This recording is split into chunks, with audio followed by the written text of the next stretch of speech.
자, 서강대야.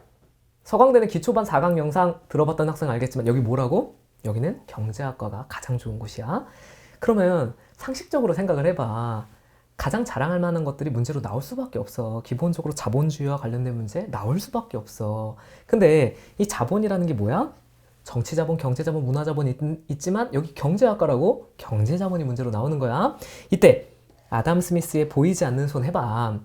자, 보이지 않는 손 기초 4강 영상, 3강 영상 다시 다 확인해. 다 얘기해놨던 거야. 자, 보이지 않는 손은 뭐야? 인간의 이기심, 합리심.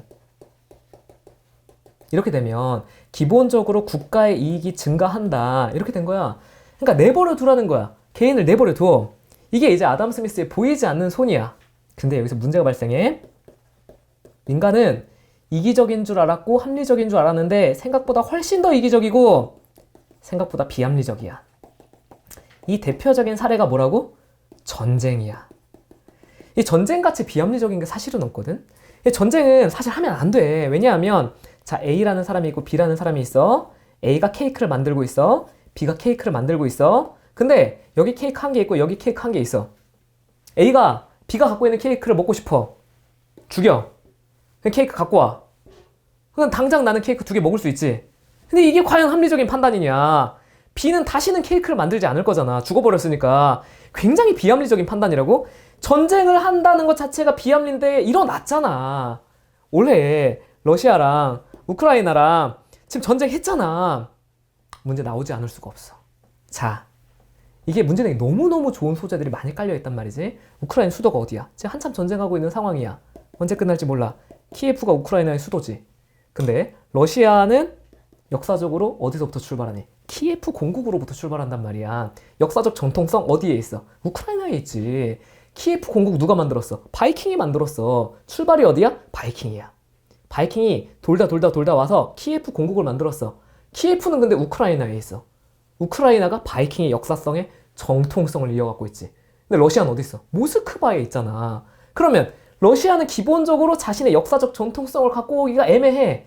우크라이나는 내가 정통이야. 누가 힘세? 러시아가 힘세. 그럼 러시아가 움직일 때마다 러시아라는 나라의 정통성과 정체성을 구현할 때 항상 얘가 방해야. 없어졌으면 좋겠어. 그러니까 얘를 없애고 싶은 마음이 있지. 물론 우크라이나가 말을 안 들어서 그렇기도 해. 또 우크라이나 지역에 우크라이나 여기 흑해, 러시아 이렇게 돼 있으면 러시아는 흑해로 나가고 싶거든. 위에가 추우니까. 우크라이나가 여기 가로막고 있어서 이 바다로 나가기도 좀 힘들기도 해. 여러 가지 이유가 섞여 있지. 하지만 러시아가 결국 우크라이나를 침공한 결과가 어떻게 됐어? 파산 지경에 이르렀단 말이지. 러시아가 전 세계의 경제적인 제재 때문에 지금 망해버릴 수도 있는 상황이야. 이런 게 어떻게 합리적이냐는 거야. 이런 건 굉장히 비합리적이라는 거지. 이때 요 둘 사이에 인종적 갈등도 있고 종교적 갈등도 있고 경제적 갈등도 있고 그 전쟁의 결과에 대한 문제, 시험 문제 나올 수 있겠지. 이런 것도 다 정리를 해줘야 돼. 작년에 내가 진짜 정리 많이 해줬던 게 코로나거든. 코로나를 진짜 미친 듯이 정리해줬어. 그래서 코로나 변이들도 다 정리해냈단 말이야. 코로나의 정치적 결과, 경제적 결과, 사회적 결과, 문화적 결과 전부 다 정리를 해놨단 말이지. 비슷해. 올해는 전쟁을 정리해야 될 가능성이 굉장히 높은 상황이야. 이제 여기서부터 시작. 전쟁이 터지고 나면 무슨 일이 발생하냐. 전쟁에 참여했던 아이들은 전부 다 소비밖에 못해. 전쟁에 참여한 아이들은 생산을 못해. 그러면 소비가 미친 듯이 이루어져. 전쟁 자체가 모두 다 과소비야. 전쟁이 미친 듯한 과소비야. 잘 생각해봐. 미국이 아프가니스탄 전쟁 나갔을 때 가장 크게 고민한 게 그거야. 미국이 갖고 있는 가장 싼 미사일이 22억이었거든? 아프가니스탄에는 22억짜리 건물이 없어. 그러니까 쏘면 손해야. 그러니까 미국이 고민이 되는 거야. 미사일 쏘면 쏠수록 손해니까. 전쟁은 과소비야. 근데 전쟁이 끝나잖아? 전쟁이 끝나면 더 이상 소비가 없어. 그럼 무슨 일이 발생하니? 소비가 없으니까 재고가 쌓여. 전쟁이 끝난 직후에 재고가 쌓이면 무슨 일이 발생하니? 기업이 망해. 그럼 무슨 일이 발생해? 실업이 증가해. 실업이 증가하면 무슨 일이 발생해? 소비가 줄어. 그럼 무슨 일이 발생해? 재고가 쌓여. 대공황이야. 1918년에 1차 세계대전이 끝나고 나서 대공황이 1929년에 이루어질 때까지 이 과정이 계속 돈 거야. 재고가 쌓이고 기업이 망하고 실업이 증가하고 소비가 줄어들고. 이걸 해결하려면 어떻게 하면 되니? 내버려두면 해결이 되냐? 보이지 않는 손이 이걸 해결할 수 있냐? 안 돼. 실패해. 고전적 자유주의의 실패야. 아담 스미스주의의 실패야. 이걸 해결하려면 재고를 낮춰도 되는데 재고를 낮추려면 불태우거나 막 이런 방식이지. 기업을 살리려면 어떻게 하면 기업을 막 만들려고 해야 되는데 막상 이게 안 되니까 실업부터 줄였어. 실업자를 줄이면 소비가 증가해. 소비가 증가하면 재고가 줄어. 재고가 줄면 기업이 만들어져. 그럼 다시 실업이 줄지. 이 선순환의 구조를 만들어줬던 게 루즈벨트의 뉴딜 정책인 거지. 여기서 실업을 줄이려면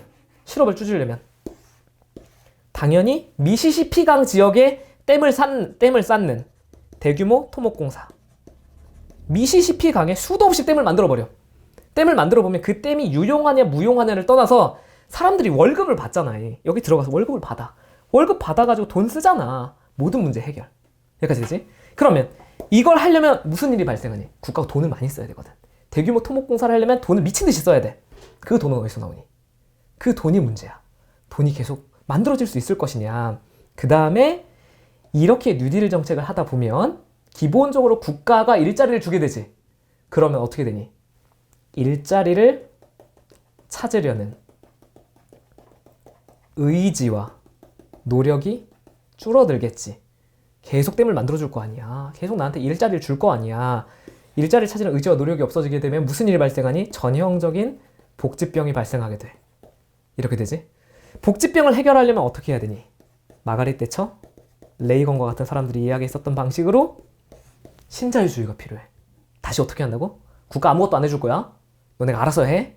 그래서 너네가 해결해야 돼. 개인이 해결한다. 이런 방식으로 다시 바뀌어. 아담 스미스의 복귀야. 복지병을 해결하려면 아담 스미스가 다시 돌아올 수밖에 없어. 여기까지 되지? 그래서 신자유주의라는 것과 고전적 자유주의를 연결해 줄 수 있냐. 굉장히 중요한 문제가 되는 거지. 아담 스미스랑 대처를 연결하는 게 가능하냐. FTA를 연결하는 게 가능하냐. 이걸 생각해 주면 돼. 여기서 중요한 차이 딱 하나만 외우고 하자. 아담 스미스의 보이지 않는 손이 가능했던 이유는 식민지가 많아서 그래. 내버려두면 갖다 팔 수 있거든. 여기까지 되니? 많이 만들어도 갖다 팔 수 있으니까 막 만들어도 돼. 그러니까 무조건 이익이야. 지금 돼? 식민지가 없잖아. 지금 많이 만들어서 막 갖다 팔 수가 없잖아. 이 식민지에 해당하는 게 FTA다라고 외워주면 끝. 우리가 식민지를 FTA 형태로 만들고 있는 거야 지금. 내 물건을 만들어서 아무데나 갖다 팔 수 있도록 해주면 돼. 여기까지 되지? 그러면 세계화 어디 거야? 여기서부터 오는 거야. 고전적 자유부터 오는 거야. 자유무역? 여기서부터 오는 거야. 국제분업? 여기서부터 오는 거야. 여기까지 되지? 복지병은 수정자본주의로부터 왔지. 국가가 움직이면서부터 복지병이 시작됐지. 그리고 마지막 기든스의 생산적 복지 제3의 길이야. 신자유주의의 근본적 한계는 뭐니? 빈부격차거든. 왜냐하면 능력 있는 사람이 돈을 많이 벌게 돼 있어. 신자유주의는 너네 알아서 해 이렇게 하는 거거든.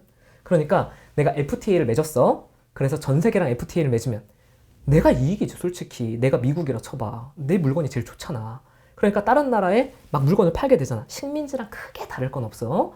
그러니까 나한테 좋은 거야. 그러니까 뭔가 제3의 길이 필요해. 그래서 생산적 복지처럼 무조건 복지를 해준다는 것도 아니야. 생산하는 자에게 복지 서비스를 제공한다.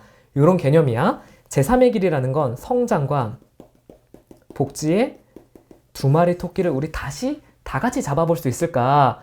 라고 이야기했었던 기든스의 핵심 개념이다라고 생각해 주면 돼. 무슨 말이냐? 빵원을 버는 사람이 있어. 예를 들면 빵원을 버는 사람한테는 복지 안 줘. 왜냐면 복지병이잖아 이건. 일을 안 하는 사람한테 복지를 줄 수는 없어. 그러면 예를 들면 10만 원을 버는 사람한테는 10만 원의 복지를 준다. 20만 원을 버는 사람한테는 20만 원의 복지를 준다. 100만 원을 버는 사람한테는 100만 원의 복지를 준다. 생산적 복지야. 하지만 최저시급에 해당하는 180만 원을 돌파하면 더 이상 증가하진 않는다. 뭐 이런 개념이야. 그러니까 이러한 개념들을 통해서 여기가 A, B, A 더하기 B. 변증법적 종합이 최종적으로 이루어지면 생산적 복지로 도착한다. 큰 흐름 잡았지? A로 갔다 B로 갔다가 A-로 갔다가 최종적으로 A 더하기 B로 도착한다. 이게 서강대식 논술의 가장 큰 그림이라고 생각해 줘야 돼. 물론 서강대 역시 이것만으로 해결되는 것은 아니야. 또 사회과학에서 문제 출제하는 부분이랑 인문과학에서 문제 출제하는 부분에 차이가 있어. 특히 인문과학의 문제는 언어학적 개념도 같이 설명을 해준단 말이지. 요것들을 다 같이 종합해서 서강대학교도 오래지 않아 수업을 통해서 마스터해 볼 수 있어.